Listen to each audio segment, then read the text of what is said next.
बिस्मिल्लाहिर्रहमानिर्रहीम। Welcome to सरकारी job गुरु। दोस्तों, आज की इस वीडियो में हम बात करेंगे कि इंस्पेक्टर इनलैंड रेवेन्यू के लिए इनकम टैक्स की हम डेफिनेशंस कर रहे थे, उसको कंटिन्यू करेंगे।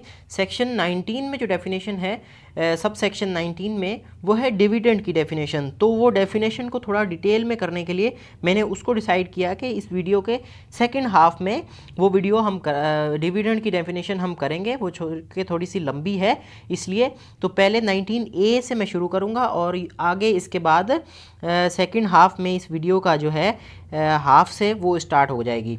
तो इस वीडियो को आप कंप्लीट देखें ताकि आपकी डिविडेंड की डेफिनेशन भी क्लियर हो जाए और बाकी डेफिनेशंस जो मैं ये 19A से कंटिन्यू कर रहा हूँ ये भी आपकी क्लियर हो जाए।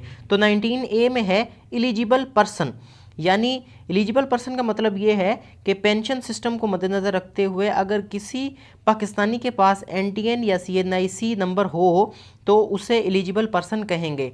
लेकिन याद रहे कि पेंशन फंड में वो शख्स जो टैक्स जमा करवा रहा हो उसकी लिमिट सेक्शन 3 में जितनी लिमिट दी हुई है उससे क्रॉस नहीं करनी चाहिए, उस लिमिट के अंदर उसको रहना होगा। फिर 19B हमारे पास है। 19B में क्या कह रहा है कि the expressions addressee automated electronic signature information system originator and transaction, उनकी वही मीनिंग होगी जिस तरह से वो डिफ़ाइन हुए हैं इलेक्ट्रॉनिक ट्रांजैक्शन ऑर्डिनेंस 2002 में। इलेक्ट्रॉनिक ट्रांजैक्शन ऑर्डिनेंस एक अलग ऑर्डिनेंस है, उसके अंदर जिस तरह से इन टर्म्स की डेफिनेशन दी गई है वो इस एक्ट में भी उसी तरह से जो है वो उनको एड्रेस किया जाएगा। उनके मतलब वही है जो इलेक्ट्रॉनिक ट्रांजैक्शन ऑर्डिनेंस में उनका मतलब है। तो 19C में क्या है, इलेक्ट्रॉनिक रिकॉर्ड।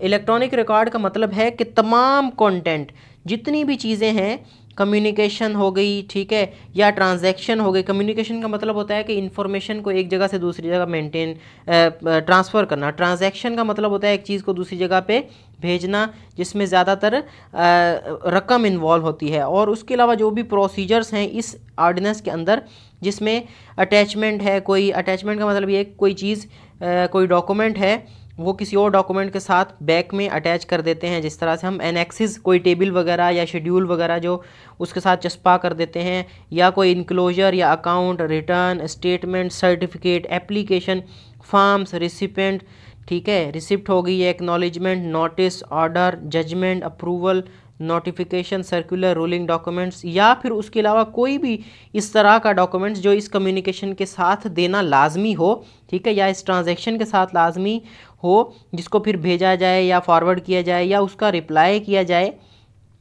ठीक है, या उसको ब्रॉडकास्ट किया जाए, यानी टेलीविज़न वगैरह पर या दूसरे सोशल मीडिया पर उसको दिया जाए और उसकी कॉपीज़ जो भी डिस्प्ले किए जाएं, ठीक है। तो इन सारों को, या इसके अलावा जितने भी इलेक्ट्रॉनिक रिसोर्सेज हैं या दूसरी कोई भी इंफॉर्मेशन है, उसको हम क्या कहेंगे, इलेक्ट्रॉनिक रिकॉर्ड, ठीक है। इलेक्ट्रॉनिक रिकॉर्ड या ई रिकॉर्ड भी कहा जाता है इन सारी चीज़ों को। 19D में है कि इलेक्ट्रॉनिक रिसोर्सेज का मतलब ये है ई रिसोर्सेज। एक होते हैं फिजिकल रिसोर्सेज, जैसे एक प्रिंट फॉर्म में चीज़ आ जाती है, यानी वो किसी पेज पर, ठीक है, आती है, उसको इलेक्ट्रॉनिक नहीं कहेंगे। जिस तरह से सॉफ्ट कॉपी में चीज़ें होती हैं ना, जैसे हमारे कंप्यूटर में होती है, या टेलीविज़न पर कोई वीडियो है वो भी इलेक्ट्रॉनिक फॉर्म में है। तो ये सारी चीज़ें जो है ना, इनको इलेक्ट्रॉनिक रिसोर्सेज कहा जाता है, कि जिसमें टेलीकम्युनिकेशन सिस्टम है, सही है, या ट्रांसमिशन डिवाइसेस हैं, एक जगह से दूसरी जगह इंफॉर्मेशन भेजने वाली जो डिवाइस होती हैं, जैसे टेलीफोन वगैरह है, या इंटरनेट है, या फैक्स मशीनें हैं, ठीक है, या इलेक्ट्रॉनिक वीडियो या ऑडियो इक्विपमेंट्स हैं, तो उनको क्या कहा जाता है, इलेक्ट्रॉनिक रिसोर्सेज। इसमें बहुत सारी चीज़ें आ जाती हैं, इनकोडिंग डिकोडिंग इक्विपमेंट्स आ जाते हैं, इनपुट में जैसे माइक वगैरह हैं, या ये चीज़ें हैं, कंप्यूटर के कीबोर्ड वगैरह हैं, ये सारी चीज़ें इनपुट। आउटपुट में जैसे हमारे पास प्रिंटर्स वगैरह होते हैं, या जो भी डिस्प्ले कराता है जो मॉनिटर है उसको आउटपुट डिवाइस कहते हैं, जिससे हमें वो इन्फॉर्मेशन वापस मिलती है, ठीक है। या इसके अलावा जो भी दूसरे स्टोरेज सिस्टम है या डेटा प्रोसेसिंग है, ठीक है, कंप्यूटर की जैसे हार्ड डिस्क होती है या USB वगैरह हैं, इनको क्या कहते हैं, इनको स्टोरेज रिसोर्सेज कहते हैं। और उसके अलावा सर्वर्स या नेटवर्क्स जो भी हैं उनको भी हम इलेक्ट्रॉनिक रिसोर्सेज कहा जाता है, डेटा और उसके अलावा कंप्यूटर प्रोग्राम्स जिसके थ्रू हम मुख्तलिफ काम अपने करते हैं, उनको क्या कहा जाता है, इलेक्ट्रॉनिक रिसोर्सेज। और उनके जितने भी पार्ट्स हैं इस पर्पस के लिए, उन सब को इलेक्ट्रॉनिक रिसोर्स कहा जाता है। मिसाल के तौर पे जितनी भी वायर्स वगैरह हैं या जो उसमें डेटा को इनपुट करने के लिए जो भी चीज़ें यूज़ हो रही होती हैं, उन सारों को इलेक्ट्रॉनिक रिसोर्स कहा जाता है। 19E में है इलेक्ट्रॉनिक सिस्टम, ठीक है, सॉरी, टेलीकम्युनिकेशन सिस्टम। इसका मतलब है ऐसा सिस्टम जिससे किसी भी आवाज़, तस्वीर या मालूमात को इलेक्ट्रिक, मैग्नेटिक या किसी भी और तरीके से मुंतकिल किया जाए, ठीक है। किसी भी तस्वीर को, किसी भी जो है ना आवाज़ को या वीडियो को किसी भी तरीके से हम मुंतकिल करते हैं, एक जगह से दूसरी जगह भेजते हैं, तो उसको क्या कहते हैं, टेलीकम्युनिकेशन सिस्टम। तो ये सारे टेलीकम्युनिकेशन सिस्टम है, जैसे मोबाइल है, टेलीफोन है या FM है या दूसरे जितने भी नेटवर्क्स हैं, इसको क्या कहते हैं, हम टेलीकम्युनिकेशन सिस्टम कहते हैं। इसके बाद 20 में है एम्प्लॉय। एम्प्लॉय का मतलब है ऐसा शख्स जो मुलाजमत से मुंसलिक हो, इसको एम्प्लॉय उसको कहते हैं। जैसे एक मुलाजिम होता है जो गवर्नमेंट सर्वेंट है या प्राइवेट सर्वेंट है, उसको एम्प्लॉय कहते हैं। जो बंदा काम कर रहा हो, जो मुलाजिम हो, सर्वेंट हो, नौकर हो, उसको कहते हैं एम्प्लॉय। फिर है एम्प्लॉयर 21 में। एम्प्लॉयर का मतलब है जो शख्स या जो उस मुलाजिम को अपने पास रखे, एम्प्लॉयर। यानी अगर मैं एक मुलाजिम हूँ, ठीक है, मैं एक कंपनी में काम कर रहा हूँ, तो उस कंपनी का मालिक जो है वो एम्प्लॉयर है, मैं जो है वो एम्प्लॉई हूँ। काम करने वाला जो है वो एम्प्लॉई होता है, जो उस बंदे को रखता है, दिहाड़ी पे रखे या फिर वो उसको परमानेंट रखे, तो वो क्या होता है, एम्प्लॉयर होता है। फिर है 22 में एम्प्लॉयमेंट। एम्प्लॉयमेंट का मतलब है किसी कंपनी के डायरेक्टरेट, यानी उसके जितने भी डायरेक्टर्स हैं या फिर कोई भी और ऑफिस मैनेजर हो गए या दूसरे भी होते हैं जो भी, तो जो उस कंपनी को मैनेज कर रहे हैं, उस कंपनी का काम चला रहे हों, उसको क्या कहते हैं, उसको एम्प्लॉयमेंट कहते हैं। फिर बी में क्या कह रहा है, 22 के बी में कह रहा है कि ऐसी मुलाजत जिसमें तयशुदा या फिक्स्ड उजरत मिले, उसको भी एम्प्लॉयमेंट कहते हैं, ठीक है। जिसमें ऐसा नहीं है कि बिज़नेस को हम वो नहीं कहेंगे, क्योंकि बिज़नेस में तो हमारी जो इनकम है वो बढ़ती रहती है, कम भी हो सकती है, बढ़ती भी है। एम्प्लॉयमेंट में क्या है, एक फिक्स्ड आपको, अगर आप दिहाड़ी पे भी हैं तब भी उसकी मिसाल के तौर पे 500, 600, 700, 800, 1000, 1500 जितनी भी, वो आपकी फ़िक्स होगी, सही है, उससे बढ़ेगी या कम नहीं होगी, ठीक है। वो आपकी फ़िक्स आपको मिलेगी और उस हिसाब से मंथली आपको उतने पैसे मिलेंगे। लेकिन अगर आप परमानेंट एम्प्लॉय भी हैं तो मंथली आपकी एक सैलरी होती है। अगर आप किसी कॉन्ट्रैक्ट पर भी हैं, ठीक है, किसी और कॉन्ट्रैक्ट में है कि मिसाल के तौर पे 1 साल के आप इतने पैसे ले रहे हैं, तो वो भी आपकी जो है ना वो एम्प्लॉयमेंट में ही आ जाएगी। सी में क्या कह रहा है कि किसी सरकारी दफ्तर में नौकरी करता हो, यानी वो अगर प्राइवेट है तो वो भी उसमें है, लेकिन अगर सरकारी दफ्तर में है, पब्लिक ऑफिस में है, तब भी उसकी जो है ना उसको एम्प्लॉयमेंट ही कहेंगे, क्योंकि उसकी जो सैलरी है वो फिक्स्ड है, उसकी उजरत या उसकी जो इनकम है वो फिक्स्ड उसी में आएगी, वो बढ़ेगी, कम नहीं होगी, ठीक है। कंपनी को या सरकार को जितना भी उससे फ़ायदा हो, लेकिन उसको जो पैसे मिलेंगे वो फिक्स्ड मिलेंगे, इसलिए उसको एम्प्लॉयमेंट कहते हैं।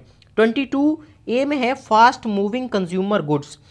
फास्ट मूविंग कंज्यूमर गुड्स वो अशिया जो रिटेल मार्केट में रोज़ाना की बुनियाद पर सप्लाई की जाए, यानी सारिफ की डिमांड बहुत ज़्यादा हो उस चीज़ के लिए, ठीक है। कोई भी चीज़ है जिसकी डिमांड बहुत ज़्यादा है और वो डेली पर, रूटीन पर या डेली बेसिस पे कंपनी में चीज़ आ रही है, तो उसको फास्ट मूविंग कंज्यूमर गुड कहेंगे। 22B, ठीक है, इसमें क्या है, फ़ी फॉर ऑफशोर डिजिटल सर्विस, मतलब कि पाकिस्तान से बाहर कोई भी शख्स या कंपनी यहाँ की किसी कंपनी को ऑनलाइन इश्तिहारात, पोस्टर, डिज़ाइन, वेबसाइट या कोई भी और डेटा फराहम करे या ये चीज़ें बना कर दे या ऐसी कोई स्पेस प्रोवाइड करे जिससे वो अपने सारिफ तक रसाई हासिल कर सके, या ऑनलाइन चीज़ें बेचने की जगह जो उसको फराहम करे, कोई भी चीज़ बाहर की कंपनी, जैसे अमेज़ॉन है, दराज है, ठीक है, या अलीबाबा है, तो उस पर यहाँ के लोग जो है वो अपनी चीज़ें बेच रहे होते हैं, यहाँ के लोग वहाँ पर एडवर्टाइजमेंट भी अपनी दे रहे होते हैं, बहुत सी चीज़ें कर रहे होते हैं, तो उसकी जो फ़ीस है जो बाहर की कंपनी हमसे ले रही है, तो वो उसको क्या कहते हैं, फ़ी for offshore digital service. 22C में क्या कह रहा है, 20 है कि FBR refund settlement company limited, तो कंपनीज एक्ट 2017 के मुताबिक कोई भी कंपनी जिसका मकसद इनकम टैक्स रिफंड कराना हो, यानी वापस, रिफंड का मतलब होता है कोई भी चीज़ आपने पे कर दी, कोई भी फीस या कोई भी चालान आपने पे कर दिया, तो उसको वापस अगर करवाना हो तो उसको क्या कहते हैं, उसको रिफंड करते हैं। तो जैसे कि बॉन्ड के ज़रिए टैक्स रिफंड या वापस कराया जाता है, तो ऐसी कंपनीज जिसका काम ये हो उसको क्या कहते हैं, FBI refund settlement company limited. फिर है 23 में फ़ी फॉर टेक्निकल सर्विसेज, यानी किसी भी टेक्निकल, मैनेजेरियल या कंसल्टेंसी सर्विस के लिए जो रकम या फीस वसूल की जाए, ठीक है। यानी कोई भी आपको टेक्निकल सर्विस प्रोवाइड कर रहा है, मिसाल के तौर पे आपने घर बनवाना है, ठीक है, तो उसके लिए या कोई और आपने कोई भी जो है ना वो काम करवाना है, तो उसके लिए आप जो कंसल्टेंसी हायर करते हैं, ठीक है। मिसाल के तौर पे मैंने ये अपनी मेरी ज़मीन है, तो इसकी मैंने जो है वो एस्टीमेट लगवाना है, या इसके जो है ना प्लानिंग करवानी है, या इसके मैप्स बनवाने हैं, या इसकी जो है ना अर्बन प्लानिंग करवानी है, तो उसके लिए मैं सर्विसेज हायर करूँगा, ठीक है ना। कोई भी जो कंपनी है वो हम मुझे आकर मुझसे एक फ़ीस लेगी और वो मुझे सारा मेरी ज़मीन का बताएगी कि इसमें इसकी मेजरमेंट इतनी है और इसमें यहाँ पर ये चीज़ लगनी चाहिए, यहाँ से ये चीज़ लगनी चाहिए, तो वो उसकी जो फ़ीस वो रिसीव करेगा मुझसे, उसको कहेंगे फ़ी फॉर टेक्निकल सर्विसेज। अब इसमें आगे क्या कह रहा है ए में, कि इसमें ऐसी सर्विसेज जिसमें कंस्ट्रक्शन या असेंबली का काम हो, ठीक है, कंस्ट्रक्शन का काम अगर कोई है तो वो इसमें शामिल नहीं है, टेक्निकल सर्विस में वो शामिल नहीं है। जैसे मिसाल के तौर पे राजगिरी का काम है, ठीक है, तो कोई भी शख्स आता है, वो आपको काम करके दे रहा है, या असेंबली का काम करके दे रहा है, यानी फिटिंग वगैरह करके दे रहा है, वो इसमें कंसल्टेंसी में या टेक्निकल सर्विस में शामिल नहीं है। बी में क्या कह रहा है कि सैलरी या उजरत को इसमें शामिल नहीं किया जाएगा, यानी अगर कोई शख्स आपके घर में आके काम करके दे रहा है और वो उसकी सैलरी या दिहाड़ी ले रहा है, तो वो कंसल्टेंसी या टेक्निकल सर्विस में शामिल नहीं होगा, ठीक है। फिर है 24 में फाइनेंशियल इंस्टीट्यूशन, कंपनीज ऑर्डिनेंस के मुताबिक कोई भी इदारा, ठीक है, तो उसको क्या कहेंगे, फाइनेंशियल इंस्टीट्यूशन, कंपनीज ऑर्डिनेंस 1984 के मुताबिक। फाइनेंस सोसाइटी, फाइनेंस सोसाइटी का मतलब है कि ऐसी सोसाइटी, ऐसी कोऑपरेटिव सोसाइटी जो डिपॉजिट पर रकम वसूल करे, ठीक है। रकम हम आपको क्या उसको क्या करते हैं, डिपॉजिट करते हैं, फिर वो उसका मकसद क्या होता है, वो लोगों को लोन देती है या कहीं पर इन्वेस्टमेंट करती है, फिर हमें वहाँ से वो उसके ऊपर प्रॉफिट वगैरह मिलता है। तो ऐसी सोसाइटी को, ऐसे अरेंजमेंट को क्या कहेंगे, फाइनेंस सोसाइटी, ठीक है, जहाँ से लोगों को फाइनेंस मिल रहा हो। मिसाल के तौर पे आपने एक घर बनाना है या कोई भी चीज़ खड़ी करनी है, तो उसके लिए आप क्या करते हैं, लोन लेते हैं, तो वो जो आपको लोन प्रोवाइड करता है उसको क्या कहेंगे, फाइनेंस सोसाइटी, ठीक है, जो फाइनेंस प्रोवाइड करे। गवर्नमेंट ने भी कोई प्रोजेक्ट लगाना होता है तो उसके लिए फाइनेंस अरेंज कर दी है। हम देखते हैं ना कि वर्ल्ड बैंक से या एशियन डेवलपमेंट बैंक से हम ले रहे होते हैं, तो वो फाइनेंस सोसाइटी, जिसका मतलब है कि आपको पैसे फराहम करना कहीं भी प्रोजेक्ट लगाने के लिए। फिर है फर्म, फर्म का मतलब है कि जिस तरह से सेक्शन 80 में डिफाइंड, फर्म एक छोटी सी कंपनी को कहते हैं। कंपनी की जो है ना वो अगर स्मॉल स्केल है, ठीक है, तो उसको क्या कहते हैं, फर्म कहते हैं। आप सेक्शन 80 में भी मज़ीद हम पढ़ेंगे इसके बारे में भी डिटेल में, लेकिन यहाँ पर मैंने थोड़ा सा आपको बता दिया। 27 में है फॉरेन सोर्स इनकम, मतलब जिस तरह से डिफ़ाइन किया गया है एक सेक्शन 101 के सब सेक्शन 16 में, फॉरेन सोर्स इनकम, ठीक है, यानी कोई भी मुल्क से बाहर किसी भी जगह से अगर इनकम आ रही है तो उसको फॉरेन सोर्स इनकम कहेंगे। मज़ीद इसमें सेक्शन 101 जब हम पढ़ेंगे तो उसको भी डिफ़ाइन कर लेते हैं। अभी चलते हैं फ़िलहाल सेक्शन 19 पर, डिविडेंड की जो डेफिनेशन है उसको क्लियर करते हैं जी। तो डिविडेंड का मतलब ये है कि कंपनी ए में देखें कि कंपनी के तमाम मुनाफा जो उसके शेयर होल्डर में तकसीम वो करे, यानी जो भी नफ़ा कंपनी से शेयर होल्डर या हिस्सेदार को मिले उसे डिविडेंड। डिविडेंड की मोटी मीनिंग अगर देखें ना तो एक प्रॉफिट है या आपकी इन्वेस्टमेंट के बदले आपको जो इनकम आ रही है उसको एक डिविडेंड कहते हैं। जो आपको उसमें से वसूल हो रहा है उसको क्या कहेंगे, डिविडेंड। अब इसमें मुख्तलिफ शेप्स हैं, एक तो प्रॉफिट जो आता है, या कोई और तरीके वो भी हैं, बी में है कि या फिर कंपनी अपने शेयर होल्डर में डिबेंचर्स तकसीम करे, उसमें उस पर फिर वो मुनाफा ले या ना ले, ठीक है। डिबेंचर्स कहेंगे कि मतलब एक लोन की तरह, एक बॉन्ड की तरह वो भी होता है जो जिसको देकर आप कहीं से भी लोन हासिल कर सकते हैं, जिसको मिसाल के तौर पे कैश करवाया जा सकता है, उसको डिबेंचर्स कहते हैं। सी में है या फिर कंपनी की लिक्विडेशन करके उसे शेयर होल्डर में तकसीम किया जाए। मिसाल के तौर पे लिक्विडेशन का मतलब ये है कि कंपनी को डिसॉल्व करके उसके शेयर्स बेच दिए जाएं, ठीक है। तो उसका जो उतना भी कैपिटल है उसको बेच कर फिर जो है ना वो उसके जितने भी शेयर होल्डर्स हैं, जो भी उसमें हिस्सेदार हैं, उनको तकसीम कर दिया जाए। फिर वो जितना एक शेयर होल्डर का जितना हिस्सा बनता है उस हिसाब से उसे दिया जाएगा। इसको भी डिविडेंड कहते हैं। चौथे में है डी में, जब कंपनी अपना कैपिटल कम कर रही हो, यानी अपने कुछ जो असासे हैं, एसेट्स हैं, उनको बेच रही हो जो है ना उससे, तो कंपनी के प्रॉफिट जो भी होगा उसकी डिस्ट्रीब्यूशन को भी डिविडेंड कहते हैं। अब वो जितने भी शेयर होल्डर्स हैं, ठीक है, जब वो कंपनी अपना कैपिटल कुछ सेल कर रही है, उसको कम कर रही है, तो वहाँ से जो इनकम आएगी उसको वो शेयर होल्डर्स में तकसीम करेंगे, तो उसको भी क्या कहते हैं, डिविडेंड कहते हैं। ई में है कि या फिर कोई भी प्राइवेट कंपनी या ट्रस्ट अपने किसी शेयर होल्डर को एडवांस पेमेंट कर दे, ठीक है, एडवांस में पेमेंट करे या लोन की शक्ल में दे या उसके बिहाफ पर किसी और को दे, तो जितना उस कंपनी का प्रॉफिट है तो उसमें भी उसे भी डिविडेंड ही कहेंगे। फिर एफ में है हमारे पास कि या फिर कोई भी बाहर की कंपनी पाकिस्तान में ऑपरेट कर रही हो, तो उसका जो भी प्रॉफिट है जिसे वो बाहर भेजेगा टैक्स देने के बाद, उसे भी डिविडेंड कहते हैं। लेकिन इस डिविडेंड में ये चीज़ें शामिल नहीं होंगी कि अगर जो डिस्ट्रीब्यूशन ऊपर डी और सी क्लास में की गई है वो सिर्फ कैश के लिए हो, यानी जो शेयर होल्डर हो उसका लिक्विडेशन से कोई हिस्सा, उसमें कोई हिस्सा ना हो, तो उसे डिविडेंड नहीं कहेंगे। यानी जो शेयर होल्डर है वो सिर्फ और सिर्फ उसका प्रॉफिट ले रहा हो, लेकिन अगर कंपनी लिक्विडेट कर रही है, कंपनी अपने शेयर या कैपिटल बेच रही है, तो उसमें उसका हिस्सा ना हो, तो ऐसे प्रॉफिट को डिविडेंड नहीं कहेंगे। सही है।